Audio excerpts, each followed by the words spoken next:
네, 안녕하십니까. 농식품부 농촌탄소중립정책과 과장 박예청입니다. 다시 한번 인사드리겠습니다.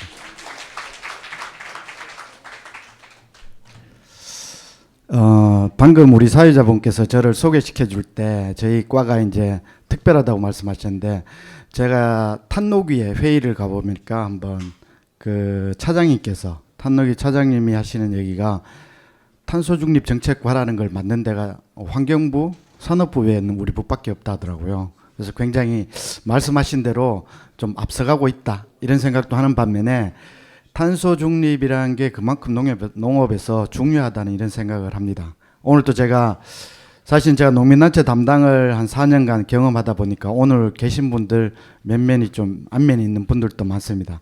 그래서 보면 사실은 지금 와서 탄소 중립이라는 얘기를 하긴 하지만, 실제로 여기 계신 분들은 뭐 친환경이라든지 생태농업이라든지 이런 형태로 해서 이미 탄소 중립을 다들 실천하고 계신 분들인 것 같습니다. 그래서 제가 얘기하는 게 좀 부끄러울 것 같기도 한데요.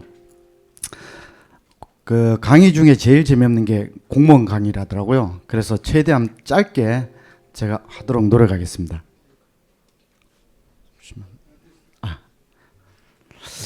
제가 할 내용은 크게 많지는 않고요. 저희들 왜 해야 되는지, 농업 분야에서 왜 탄소 중립이 중요하고 저희들은 지금 어떤 생각을 가지고 있다는 것 정도 소개하겠습니다. 지금 탄소 중립이라는 것이 저희 부처에서는 아직 시작 단계이고, 우리나라 농업도 마찬가지입니다. 아직도 이제 탄소 중립을 정확하게 그 제3에서 증명할 수 있거나 탄소 중립을 실천했다고 증명해 줄 수 있는 그런 단계들도 아직 오지는 않았고요. 근데 우리가 앞으로 이렇게 가야 된다는 방향에 대해서 제가 좀 설명을 드리도록 하겠습니다. 작년에 처음으로 지구 온도가 1.55도씩 상승을 했다고 합니다. 저희들 탄소 중립 2030 뭐 탄소 중립 목표 뭐 이런 얘기 많이 들으셨을 겁니다. 그 얘기는 곧 2도씨 이하로 잡겠다 이겁니다. 2도씨 이상이 되면 뭐 여러 가지 생태가 변화가 많다 이런 얘기를 하고요. 근데 사실은 그 지구 온도가 올라가는 이유 중에는 사실은 탄소만 있는 게 아니에요. 탄소도 있지만 뭐 엘니뇨나 라니냐 같은 현상, 해저 화산 활동이나 태양 활동 이런 것 때문에도 지금 기온이나 이런 상승들이 계속 이루어지고 있는 겁니다. 근데 탄소가 하늘로 올라가서 지붕 같은 역할을 하면서 그 보온 효과, 온실 같은 효과를 더 만들고 있는 거죠. 그런 부분에 있어서 탄소가 하늘로 날아가는 것을 잡아야 된다는 게 저희들 목표라고 보시면 됩니다. 죄송합니다. 저희들 우리나라는 실제로 1인당 평균으로 나왔을 때 배출량이 세계 7위를 하고요. 총 배출량은 10위에 해당됩니다. 사실 우리나라가 좀 작은 편인데 그럼에도 불구하고 산업 구조를 많이 가지고 있다 보니까, 공업 쪽이 가지고 있다 보니까 배출량이 상당히 높은 편입니다. 그 농업 분야는 전체에 비하면은 3.2% 크진 않습니다. 그렇지만 농업 분야가 탄소 중립이나 어떤 이상 기후에 대해서 피해 보는 부분에 있어서는 가장 크다고 할 수 있습니다. 사실은 탄소 중에 저희들이 뭐 탄소 중립을 하자 해서 탄소 배출을 줄이자 할 때 에너지 분야, 산업 분야가 가장 큽니다.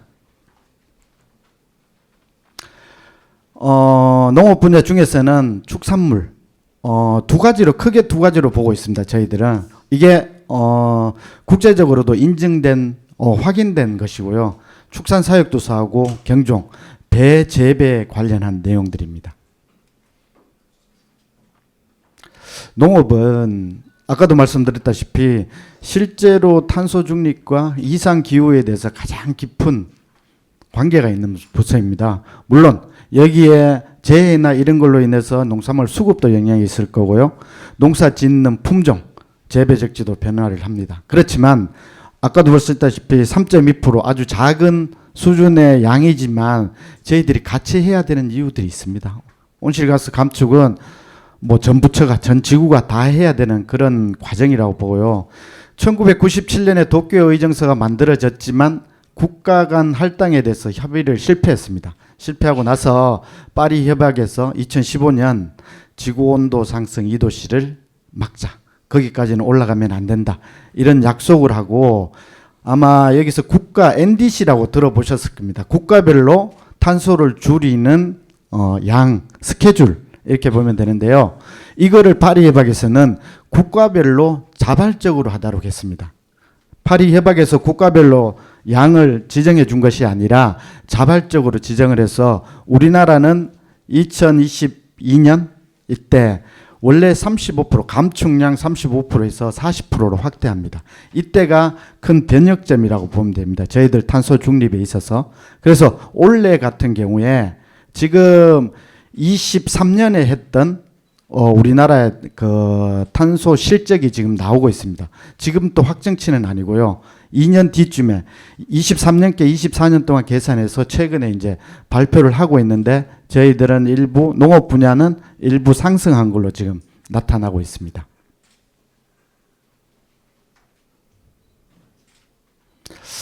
저탄소 농업은 사실은 여러 가지들 많습니다. 사실은 기후에 있어서 농업 분야는 기후와 너무 관련이 많기 때문에 뭐 폭염이라든지 대설이라든지 한파라든지 가뭄, 뭐 호우도 마찬가지고 여러 가지 재해에 너무 노출되어 있는 상태이기 때문에 당연히 저희들도 탄소를 줄이는 탄소 중립 농업에 기여를 해야 된다고 저희들은 보고 있습니다. 저희들 기상재해로 인해 가지고 농장 피해 해마다 지금 많고요. 지금 3, 4월에 이번에도 지금 4월에 눈이 이렇게 왔다시피 이런 현상들이 비일비재합니다. 작년 재작년만 하더라도 뭐 지난 같은데 늦추위가 와가지고 그때도 사과 같은 게 피해를 많이 봤고요.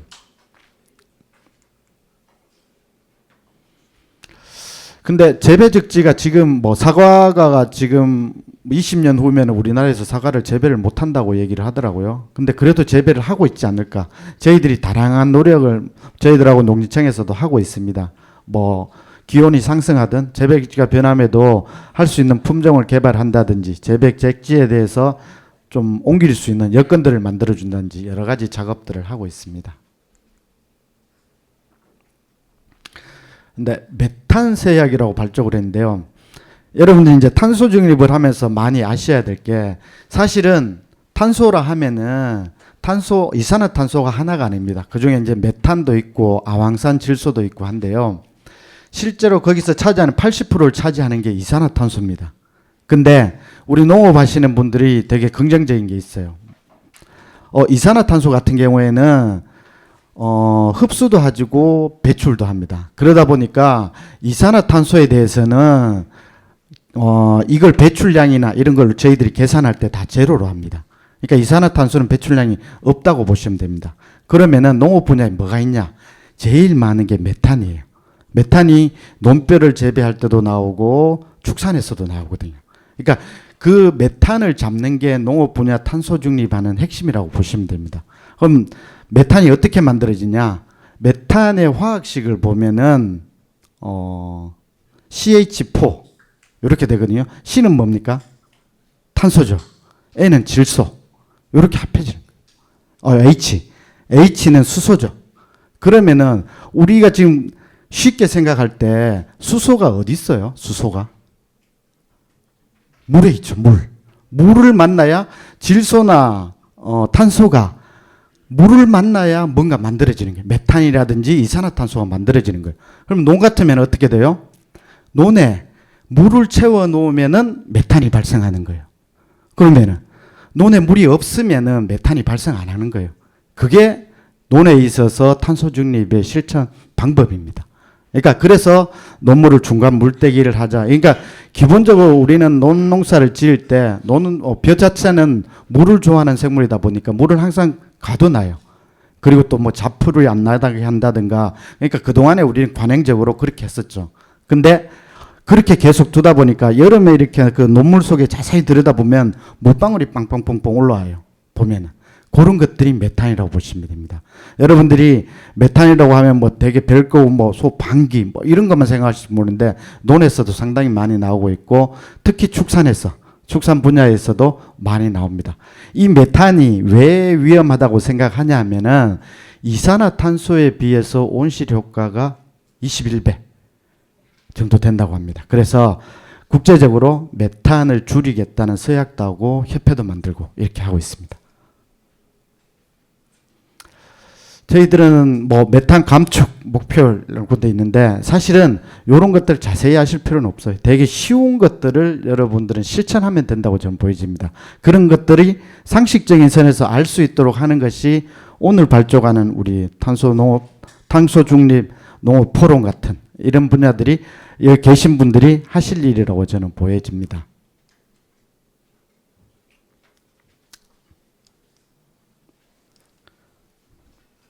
저희들 여러 가지 이제 저탄소 프로그램이라든지 저탄소 사료라든지 농업 쪽에도 탄소 중립 관련한 정책들을 시행을 하고 있습니다. 그 중에 저희들 뭐 스마트팜 많이 보셨을 겁니다. 실제로 이제 스마트팜 안에서 뭐 에너지 절감도 시키면서 실제로 탄소를 저발생시킬 수 있는 그런 농법들, 이런 농법들을 주로 많이 하려고 지금 스마트팜 보급률이 상당히 지금 높아지고 있습니다. 여기는 혁신밸리라고 국가에서 특별히 지정해서 만든 전국에 4군데가 있습니다. 여기 농업인들이 청년 농업인들이 한 50명 정도씩 교육을 받고 그리고 거기서 직접 한 5년간 농사도 짓고 그런 경험을 하고 있습니다. 우리 친환경 농업 하시는 분들이 최근에 친환경 농업을 하고 있으면 그냥 저탄소 인증을 해주면 되지 왜 또 따로 해야 되냐, 인증서도 많고 소비자들이 알아보기 힘들다 막 이런 말씀을 하세요. 여기 분들도 아마 그쪽에 관여를 많이 하실 것 같아서 제가 한 가지만 말씀드릴게요. 이게 저탄소 인증이라는 것이 사실 별거 아닌데 이게 제3자의 검증, 생산 전 과정에 걸친 검증을 굉장히 중요하게 봅니다. 왜냐하면 그린워싱이라고 실제로 이제 탄소라는 얘기가 아까 그 도쿄 협약에서 보듯이 벌써 90년대부터 이런 얘기가 나오기 시작했거든요. 그러다 보니까 2000년대 초반에 미국에 있는 아마존이라든지 나이키라든지 이런 큰 기업들, 이런 기업들이 탄소 중립을 해야 된다니까 자기들이 줄이는 게 한계가 있거든요.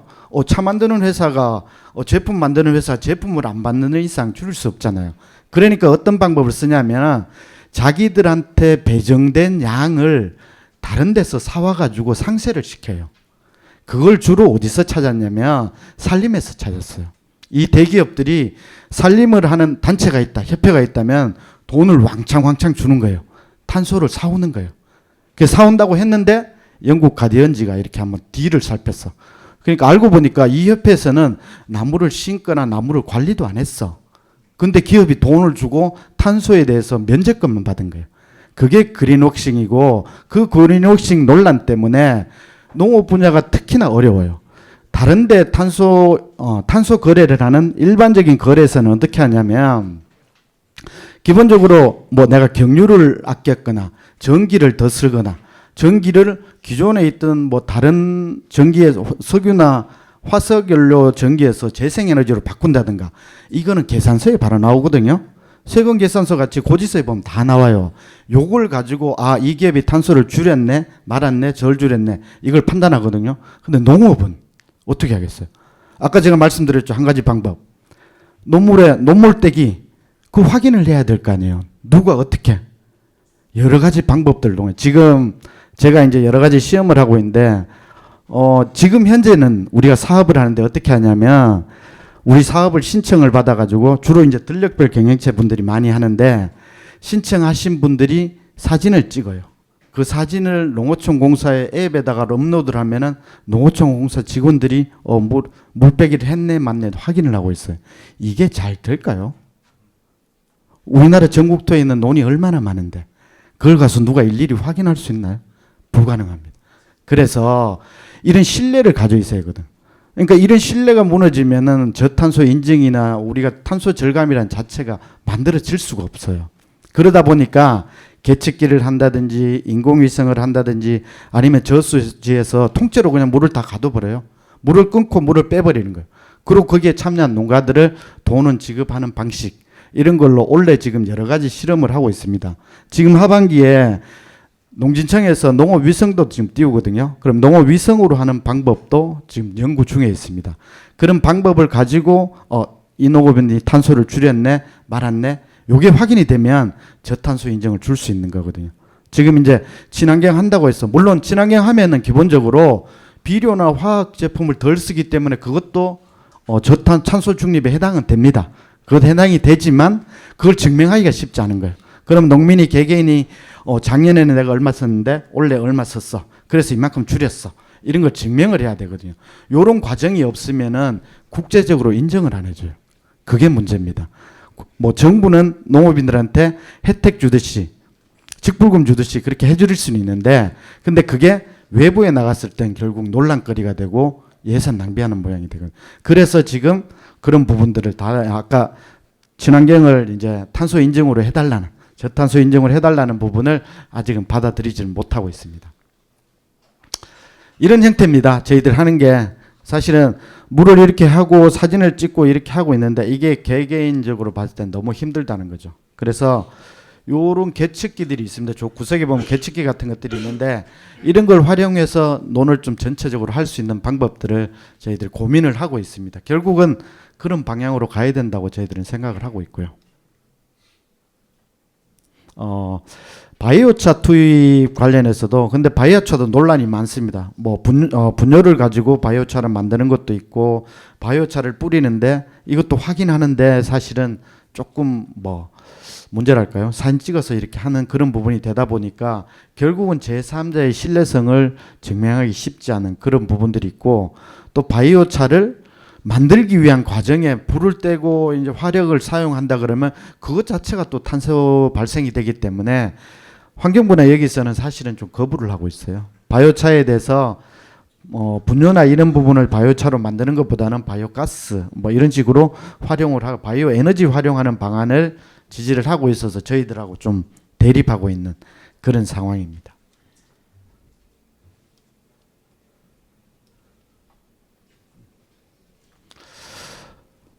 축산원에 있어서 이거는 뭐 워낙 많이 들으셔서 잘 알 겁니다. 축산에 있어서 메탄하고 아산화질소 때문에 사실은 여러 가지를 하고 있는데 실제로 이 부분들이 논란이 되고 자꾸 크게 비춰지는 이유가 아까 같은 그런 이유입니다. 이산화탄소가 사실은 우리가 지금 뭐 줄여야 될 양의 80%예요. 이산화탄소만. 근데 나머지 있는 메탄이나 이런 것들이 이산화탄소에 대해서는 아까도 말씀드렸듯이 제로에 잡히니까 여기는 줄이더라도 줄이는 게 아니라고 보기 때문에 메탄이나 아산화질소를 줄이는 거를 실적으로 인정을 해주고 있거든요. 그러니까 정부에서도 이런 방향에 맞출 수밖에 없습니다. 이 부분은 좀 지나가겠습니다. 저희들 지금 예산이 사실은 정부에서 이쪽 부분 탄소 중립 관련한 예산을 잘 도와주고 계세요. 왜냐하면 24년만 해도 우리 저탄소 사료 그리고 저탄소 프로그램이 논물 중간 물대기 요 역할인데 24년에 40억에서 올해 130억이 예산이 됐거든요. 1년에 이렇게 예산이 팍팍 느는 경우가 없는데 탄소 중립 관련해서는 예산들을 지금 힘있게 실어주고 있는 상황입니다. 그렇지만 아직 턱없이 부족합니다. 사실은 저희들이 벼만 예를 들면 중간 물대기, 약계대기, 바이오차 그리고 가을가리 이런 걸 하거든요.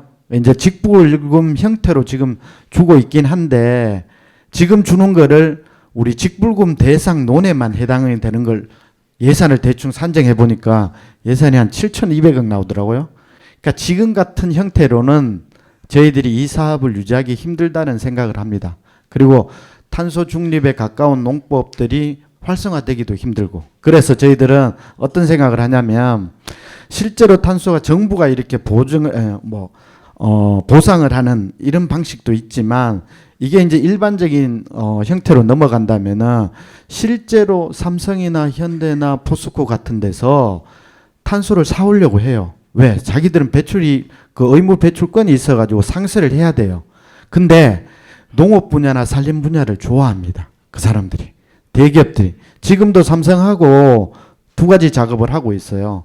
삼성하고 이제 물 아끼는 거, 우리 저수지 물 관리.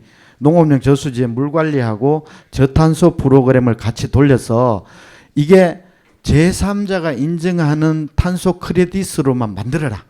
헥타당 1톤 정도의 그 탄소가 절감이 되는데 요것만 제3자가 인증하는 걸 만들면 삼성에서 다 사가겠다.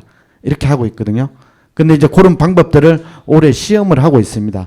이런 방법이 조금만 확립이 되고 검증하는 시스템만 증명이 되면 정부 예산을 이렇게 확 안 들이더라도 민간에서 이렇게 거래를 하면서 또 여기 계신 농업인들은 저탄소 인증을 받으면 됩니다. 지금 저탄소 인증이 대부분이 뭐 백화점이나 프로그램 매장에서만 팔리고 있거든요. 나름대로 소비자의 인지도가 괜찮다고 저희들은 보여주기 때문에 꼭 정부에 의존을 안 해도 충분히 앞으로 가능성이 있다. 저는 그렇게 보고 있습니다.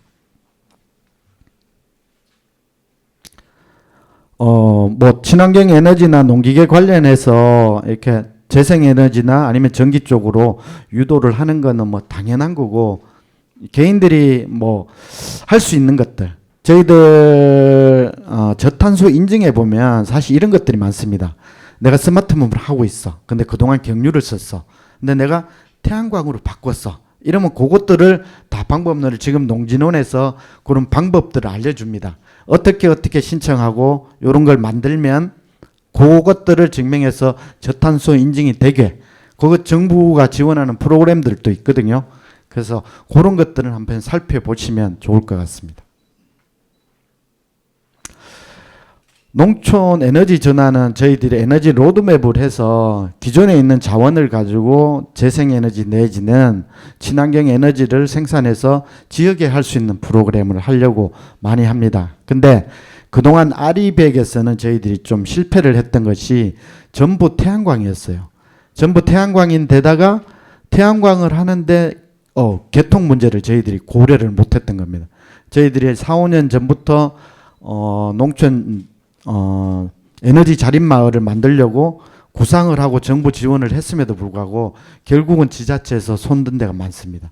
한 군데, 두 군데만 지금 제대로 만들어져 있고 실제로 잘 못 돌아갔어요. 그래서 지금 이런 지역에 있는 보존 자원을 이용해서 에너지 로드맵을 좀 할 수 있는 것들을 정부는 계속 꾸준히 찾고 있고 이게 조금 찾아지면 이걸 가지고 이제 사업할 수 있도록 민간에서도 사실은 관심이 되게 많거든요.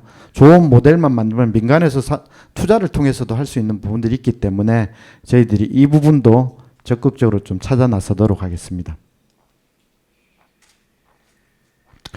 그리고 저희들 지금 과제 중에 하나가 태양광인데요. 태양광은 이제까지 농촌형 태양광이라고 해서 농지를 전용을 해서 태양광을 이렇게 했던 그런 사례들이 많이 있었습니다. 그러다 보니까 환경적인 뭐 경관적인 문제도 있고 실제로 이제 그 하고 싶은 사람들은 왜 안 해주냐고 민원이 많이 들어오고 또 시골이나 지역 주민들은 이거에 대한 부부정적인 생각도 많이 있고 논란들이 많이 있었습니다. 그렇지만 저희들이 작년 4월에 영농형 태양광을 하겠다고 발표를 했습니다. 그때 당시에 태양광을 하는데 농업인만 할 수 있다. 임차인은 안 된다. 농업인이 자기 땅에 하는 건 할 수 있다. 이렇게 하고 태양광을 하더라도 밑에 농사는 지어야 된다. 이런 방법을 몇 가지를 냈어요. 그래서 지금 개정 작업을 하고 있습니다. 물론 이제 의원 발의가 한 7건 돼 있기도 해요. 이건 영농형 태양광을 새로운 법을 만들어야 된다. 이런 말씀도 하시고 근데 이제 저희들은 작년에 발표를 하면서 농지법을 개정을 해서 지금 농지법이 일시사용화가 8년인데 그걸 한 20년 넘게 23년까지 늘려서 확대를 해주고 나머지 농업인들이 실제로 태양광할 수 있는 방향들을 좀 주려고 지금 준비 중에 있습니다. 이 부분에 또 관심 있는 분들이 또 되게 많더라고요.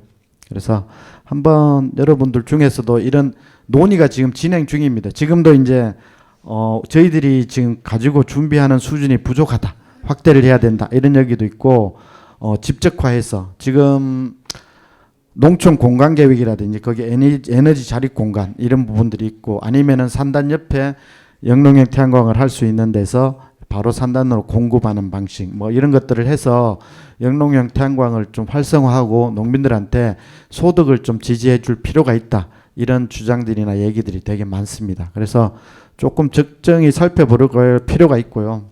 근데 사실 저는 좀 이게 허용 지역도 농업진흥지역 밖 그리고 농업인만 하도록 뭐 이런 여러 가지 규제가 있는데 그런 거에 대해서도 좀 고민할 필요들이 좀 여러 가지가 있는 것 같습니다. 그래서 기회가 된다면은 이런 자리에도 한번 오셔가지고 우리 탄소 중립 농업협회에서도 포럼에서도 이런 데도 관심 가지셔도 좋지 않을까 생각합니다. 좀 장황하게 설명드렸는데 긴 얘기 들어주셔서 감사하고 또 우리 탄소 중립 농업 포럼이 발전하도록 기원하겠습니다. 감사합니다.